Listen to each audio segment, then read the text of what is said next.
hours after 27 protesters are arrested, there is peace across the city, but not necessarily in the Occupy Portland camp.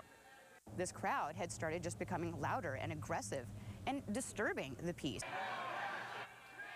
Some Occupy Portland protesters speaking out about Sunday morning's Jameson Square protest, and not everyone supportive. Welcome to Coin Local 6 at 11. I'm Ken Body. Let's get right to our top story, and Coin Local 6 reporter Casey Montoya live at Lonsdale Square downtown. And Casey, members of the Occupy movement calling some of their own into question today. Yeah, they were. We stopped by Jameson Park around 9, and there was a small protest. 5 people were there to say they did not approve of what happened at Jameson Park last night, but it's not by any means expected to be a repeat of last night. Now, on the heels of that, we are learning some new things, like the man that started the Occupy Portland Incorporation, the nonprofit, last week. Well, they provided me with some proof tonight that that man is trying to cancel the corporation, but not all the protesters here tonight met us with this kind of generosity. And we don't want those cameras pointing towards our direction. All right?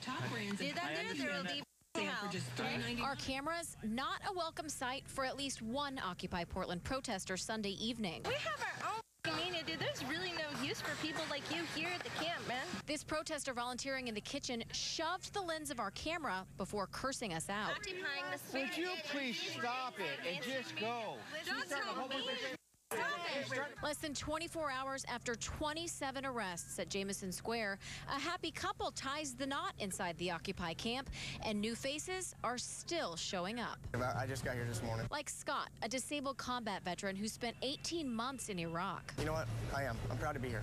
He hopes to get more veterans to come support the movement, but when asked if he would have taken part in this morning's protest at Jameson Square, I had enough of my brothers here to support me, and they were all about the cause. You know how battle buddies stick together? Yeah. You're damn right I would. Jameson Square, quiet tonight, but not empty of Occupy Portland protesters. If you're going to be here, let's go ahead and have a message. Riannah Weaver is so fed up with what happened Sunday morning, she organized this peaceful demonstration at Jameson Square to let everyone know she does not support the recent actions of protesters. A lot of these were people I have not seen ever at the camps. They're not people that I know are working with Occupy. They're just sort of there for the attention. Weaver says the Portland police and Mayor Sam Adams have been very supportive and thinks disturbing the peace was counterproductive. I saw Mayor Sam Adams come down here to try to talk to us, and they chased him out of here. That is not what Occupy Portland is about. We want to have the support of our government. That is the point, is that we want to be heard, we want to be listened to, and want to be supported. There are still a lot of rumors floating around this camp, but we have been told Michael Moore will be walking through this camp tomorrow afternoon from 4 to 6 p.m. And we're going to continue to monitor what goes on here and let you know if something else does pop up at another public park. Reporting for you live in downtown Portland, Casey Montoya, Coin Local 6. Thank you, Casey. And the Occupy Portland movement sent out a written statement a short time ago addressing the arrests at Jameson Square. It says in part, Occupy Portland did not decide to go to Jameson to force a confrontation with the police. But we believe that our right to assemble and our right to free speech was a higher law than any ordinances the city could pass. Well, we spoke with one of the 27 people arrested overnight, and he gave us some insight into their motivation. He also let us know that what we saw in Jameson Square may signal a new direction for Portland's Occupy movement.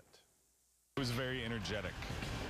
Being in that circle, there was a lot of love and a lot of energy there, and it was just great. One day later, despite having hardly any sleep, Brad Beach is proud he's part of a movement. He's the one on the ground here, next to the woman sitting at Jameson Square. Both were arrested. I think the general sentiment is with just the overwhelming success of last night, that we will probably be doing the same type of sit-ins in other parks across the city. He says police were careful with the protesters, even though he said one officer tied his hands too tightly. It was very, very, very tight. In fact, along here is still numb from what the medic says is temporary nerve damage. So hopefully I will get that back. He was cited and released after about 4 hours in a paddy wagon. Sunday, he was back at base camp. There's new tents up, there's pretty much new everything. But Brad is concerned that people are already accustomed to the camp at Chapman and Lonsdale parks. And now everybody is so used to driving by it, they don't even really see it anymore. He sees taking the movement to other parts of the city, like what happened at Jameson. It was about exercising my First Amendment rights. And it was about pointing out that I got arrested for sitting in a park, and there's these corrupt politicians and banksters that have stole more than $16 trillion from every one of us. And Mayor Adams, who you saw out there last night, says enforcement of Occupy Portland actions will be done on a case-by-case basis. Here's a look at the Occupy Portland movement so far. It began on October the 6th as a march and demonstration. Mayor Adams gave the protesters permission to camp at Lounsdale and Chapman Squares, where they remain tonight. While mostly peaceful and cooperative, such as during the Portland Marathon 3 weeks ago, arrests have been made from time to time. On October 12th, 8 people were arrested when the city tried to reopen a block of Main Street that the occupiers took over.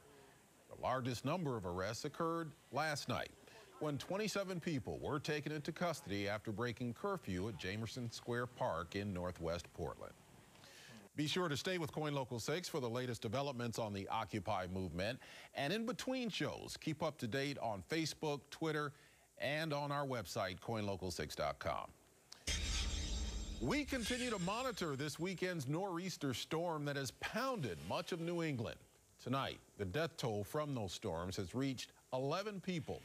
States of emergency have been declared in New Jersey, Connecticut, Massachusetts, and parts of New York. Flights out of Boston and Newark are expected to resume tomorrow. No flights in or out of PD.